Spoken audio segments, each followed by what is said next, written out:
Salve galera, tudo beleza? Aqui é o Martin e hoje a gente vai falar sobre a quarta temporada de Shingeki no Kyojin porque finalmente ela estreou, trazendo novos personagens, novos ambientes, novos enredos também pra gente aí que ama essa obra de Attack on Titan Shingeki no Kyojin na sua temporada final. E o primeiro episódio veio com tudo pra arrebentar, pra dar uma alegria pra gente nesse finalzinho de 2020. Bom, no vídeo de hoje a gente vai falar sobre pontos legais, referências e também os destaques desse primeiro episódio. Então, bora lá!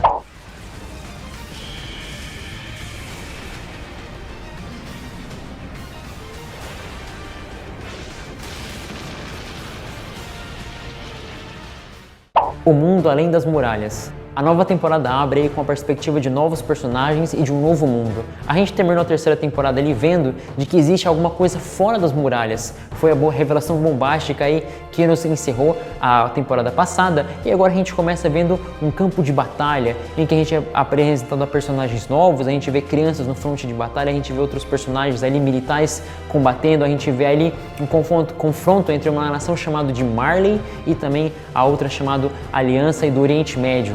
Bom, a princípio parece simplesmente só um conflito aí entre duas potências militares. A gente vê que alguns dos personagens têm um tipo de faixa no seu braço que os diferencia, que os desqualifica, melhor falando, perante outros militares. E a gente vê na verdade que essas crianças aí estão dialogando aí sobre se tornar o sucessor aí do Titã blindado, o sucessor do Titã bestial. E na verdade a gente entende que essa nação aí que está guerreando Marley, ela é a nação de onde vem o Reiner, o Bertholdt, Annie e o próprio Zeke. Os personagens vão sendo apresentados, a gente percebe que essa nação é aquela que detinha os guerreiros que invadiram ali as nossas muralhas aí nas temporadas passadas. É explicado durante o episódio de que 4 anos atrás ali, numa espécie de operação fracassada, o Titã Colossal e também a Fêmea foram perdidos. Com a perda dessas potências, desse poderio militar, melhor falando, as outras nações quiseram invadir essa chamada Marley, essa nação que continha o poderio dos titãs, e Marley entrou em guerra aí contra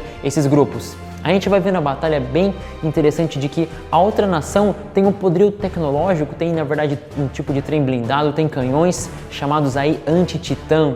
E a gente vai ver no desenrolar da batalha de que esse mundo é bem diferente do mundo que a gente tinha dentro das muralhas. Esse é um mundo aí com uma nova dinâmica, é um mundo aí que está enfindado na guerra, mas que tem um avanço tecnológico, tem pessoas de etnias, de raças diferentes. Os guerreiros de Marley. E claro, um dos pontos que mais chamou a atenção nesse primeiro episódio foi a presença, a volta aí dos titãs. A gente viu o Titã blindado lutando, a gente viu um novo Titã mandíbula, porque a Ymir já era, e aí tem um tal chamado de Galliard, que agora detém o poder do Titã mandíbula. A gente vê também o Titã quadrúpede, que apareceu anteriormente na temporada, a gente vê o Zeke aí de volta como o Titã bestial. E claro, boa parte aí da luta foi dando destaque para o Reiner, a gente conhece esse personagem aí desde a primeira temporada, ele lutando.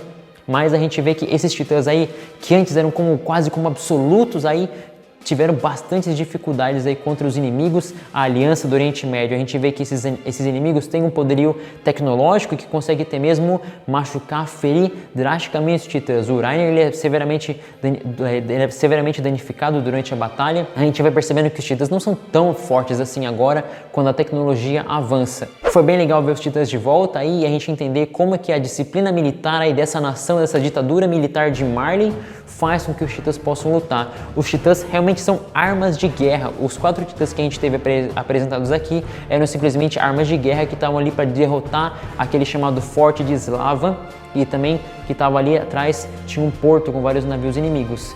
Era um cenário de guerra e os titãs foram justamente utilizados para poder destruir, para poder massacrar essa chamada Aliança do Oriente Médio. O Zeke está dentro aí de um dirigível junto com o Reiner e que eles soltam pessoas, né? São pessoas que são transformadas em titãs irracionais. A gente vê novamente esse poder do Zeke. O Zeke aparentemente ele pode controlar aí a transformação dos titãs. As pessoas que estão dentro do dirigível são jogadas, elas são transformadas em titãs irracionais e destroem boa parte do forte.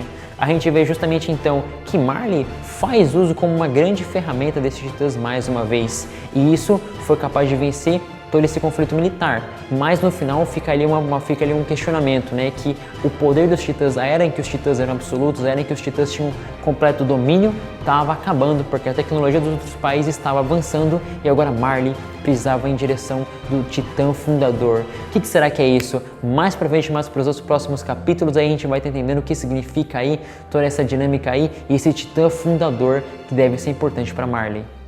Referências, o passado e o presente. Quando a gente começa essa temporada, a gente vê crianças aí no fronte de batalha, são crianças que estão uniformizadas, elas fazem parte do exército de Marley, e isso nos lembra muito o que aconteceu lá no começo de Shingeki no Kyojin, quando também a gente começou a narrativa com crianças, com Eren, a Mikasa e também o Armin.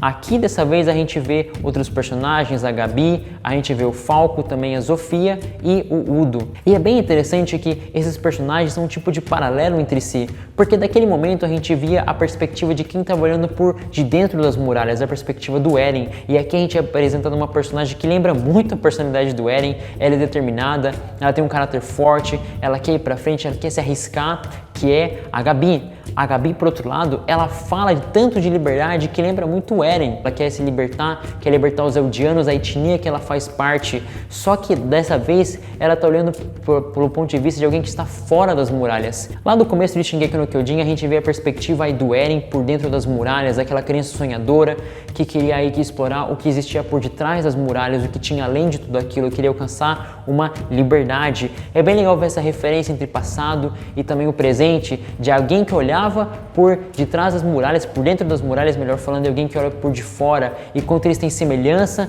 entre suas características.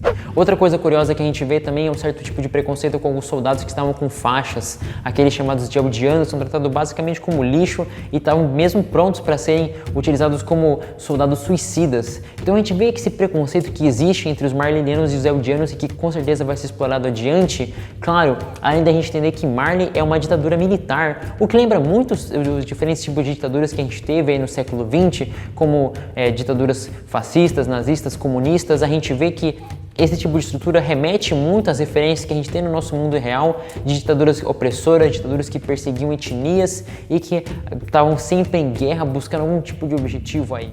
Novo anime, prós e contras. E a gente não pode deixar de falar aí sobre o anime, sobre a própria aí animação que a gente teve, porque tinha muitas dúvidas, afinal o estúdio Witch, que fez a primeira, segunda e terceira temporada, trocou e a gente teria agora o estúdio Mapa. Muita gente ficou em dúvida, mas para te falar dos prós, eu gostei muito aí da narrativa, o jeito como foi conduzida a animação, muito boa, muito fluida, rápida e dinâmica. Eu também posso falar que os efeitos sonoros, a trilha sonora tá sensacional, ela mantém assim o mesmo impacto que tem em Shingeki no Kyojin desde lá do seu comecinho. A identidade visual de Shingeki no Kyojin também manteve-se e a dublagem continua, como sempre, muito boa. Finalmente, a narrativa, a forma como eles adaptaram a narrativa do mangá, na minha opinião, também foi muito boa, foi excelente, assim, e eu acho que isso tem elogios aí também para Shingeki no Kyojin, mas eu vou falar alguns contras aí, que não são exatamente aí da parte, assim, da animação do episódio em si, mas eu fiquei, assim, bem decepcionado com a opening e também com a ending. Primeiro que a opening, basicamente, são várias nuvens de explosão, é uma opening, assim, de simplesmente explosões com cores psicodélicas, a gente vê ali